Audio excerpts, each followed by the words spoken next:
Hi students, this is आशीष। जो आपका chapter चल रहा था वो था क्वाड्रेटिक इक्वेशंस, और जो आज का हमारा टॉपिक है वो है फाइंड द वैल्यू ऑफ के। एक मिसिंग वैल्यू फाइंड करनी है अगर पहले से ही हमें पता है कि इक्वेशन के इक्वल रूट्स हैं। अब इक्वेशन कहाँ है, ये गिवन है आपके पास इक्वेशन।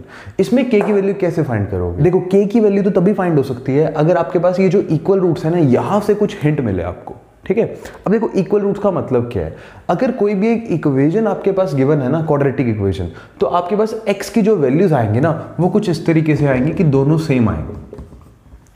और अगर इक्वल रूट्स होते हैं ना, मतलब x की दोनों वैल्यू सेम है, तो इसके लिए डिस्क्रिमिनेंट जीरो था। आपने देखा था पिछली वीडियो में कि भाई हम अगर सॉल्व नहीं करना चाहते, x की वैल्यूज नहीं निकालना चाहते, हम सिर्फ पता करने चाहते हैं कि x की वैल्यूज कैसी आएंगी, इक्वल आएंगी या अनइक्वल आएंगी, तो आप डिस्क्रिमिनेंट निकाल लेते थे।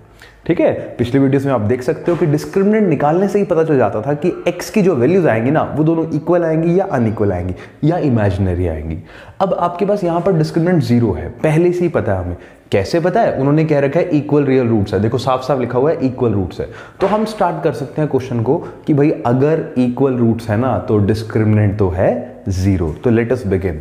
आप सॉल्यूशन स्टार्ट करते हो, आप स्टार्टिंग में लिखते हो according to question equal real roots हैं, और फिर आप लिखते हो discriminant is equal to zero. तो प्लीज वो स्टेप ऐड कर लेना कि आप यहां पर लिखोगे कि इक्वल रूट्स हैं, इसी वजह से डिस्क्रिमिनेंट जीरो है। अब डिस्क्रिमिनेंट जीरो है, डिस्क्रिमिनेंट का फॉर्मूला क्या था? B square minus 4ac।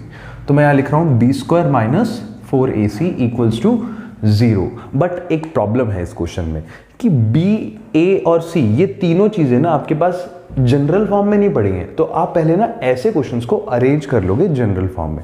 आप देख सकते हो ए बी सी होते थे आपके पास कोफिशिएंट्स। ए एक्स स्क्वायर का कोफिशिएंट होता था, देख सकते हो, बी एक्स का कोफिशिएंट होता था, सी कांस्टेंट टर्म होता था।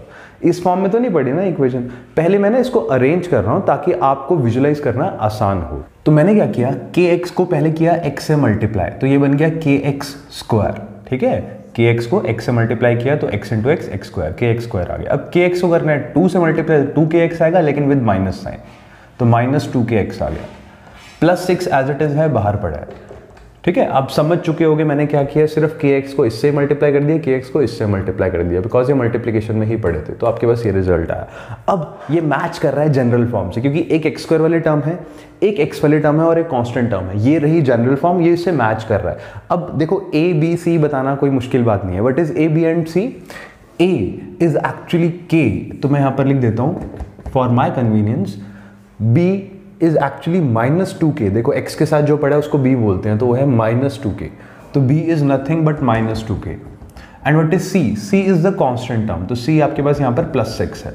अब ये जो तीन वैल्यूज है ना, इन तीन वैल्यूज का आप यूज करोगे यहाँ पर to find out the value of k। अब k कैसे पता चलेगा? देखो जब इसको पुट करोगे ना, तो अपने आप क्या जाएगा, उसमें आपको टेंशन लेने की कोई जरूरत नहीं है। Let us substitute. आप यहाँ सब्स्टिट्यूट करोगे तो b कितना है? b इज माइनस 2k, तो यहाँ पर आया माइनस 2k का square minus 4 into what is a? a is k and what is c? plus 6 equals to 0। Equation तैयार है। अब इसके अंदर ना सीधी सीधी आपके पास k की फॉर्म में ही इक्वेशन बनी है, मतलब k की वैल्यू यहाँ से निकल जाएगी। तो let us find the value of k from here. यहाँ पर क्या करूंगा, माइनस 2k का स्क्वायर करूंगा। माइनस 2k का स्क्वायर होता है 4k स्क्वायर, माइनस 2 का स्क्वायर 4 और k का स्क्वायर k स्क्वायर, तो एज इट इज लिख दिया। नेगेटिव का स्क्वायर पॉजिटिव होता है, तो पहली टर्म आ गई 4k square minus 4k into 6, 6 4 सा 24, तो 24k आ गया इक्वल्स टू 0। क्लियर है? अब इसके बाद कैसे सॉल्व करते हो क्वाड्रेटिक इक्वेशन के अंदर, आपको स्टार्टिंग में बताया था, स्टार्टिंग एक्सरसाइज में, कि आप यहाँ पर k की वैल्यू फाइंड करने के लिए इसको फैक्टराइज करते हो, आप कॉमन लेते हो। सबसे पहले आप कोफिशिएंट्स में से कॉमन लेते हो। यहाँ 4 और 24 में से कॉमन आ रहा है 4। फिर उसके बाद आप वेरिएबल्स में से कॉमन लेते हो। k स्क्वायर और k में से कॉमन आ रहा है k, तो आपने 4k ले लिया कॉमन। अब आपको डिवीजन का प्रोसेस पता ही है, 4k स्क्वायर को 4k से डिवाइड करो तो you get k, minus minus as it is आ गया। 24k को 4k से डिवाइड करेंगे, यू गेट 6 इक्वल्स टू 0। ठीक है, अगर कॉमन लेना किसी को नहीं आता तो इट्स वेरी सिंपल, आप कुछ नहीं करते हो, इसको इससे डिवाइड करते हो, ये आ गया, इसको इससे डिवाइड करते हो, ये आ गया। अब उसके बाद दो फैक्टर्स आ गए हैं, या तो ये 0 हो सकता है या तो ये 0 हो सकता है। ऐसा क्यों? बिकॉज अगर इन दोनों का प्रोडक्ट 0 है ना, इन दोनों को मल्टीप्लाई करके 0 आएगा, तो या तो इधर वाली चीज 0 या तो उधर वाली चीज 0 है। ठीक है, कोई ना कोई 0 तो होगा ना। तो दो केसेस बने, या तो 4k इक्वल्स टू 0 या k माइनस 6 इक्वल्स टू 0, बीच में आ गया और। तो यहां से तो k की value I 0/4, that means 0। Clear है? 4 चला गया इधर डिवाइड में। इधर से -6 जब उधर जाएगा तो k की वैल्यू आएगी 0 + 6, मतलब k = 6। क्लियर? तो k की दो वैल्यूज आई हैं, एक आई है 0, दूसरी आई है 6। बस इतना आपको ध्यान देना है कि क्वेश्चन में स्टार्टिंग में कंडीशन क्या है और इस कंडीशन को अपने अकॉर्डिंग इंटरप्रेट कर लेना है। जैसे यहाँ लिखा था इक्वल रूट्स, तो मैंने स्टार्ट किया with d = 0।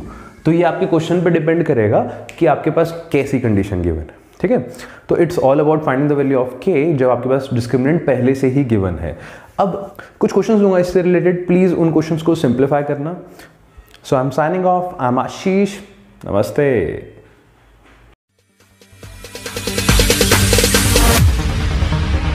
No, there ain't no stopping us.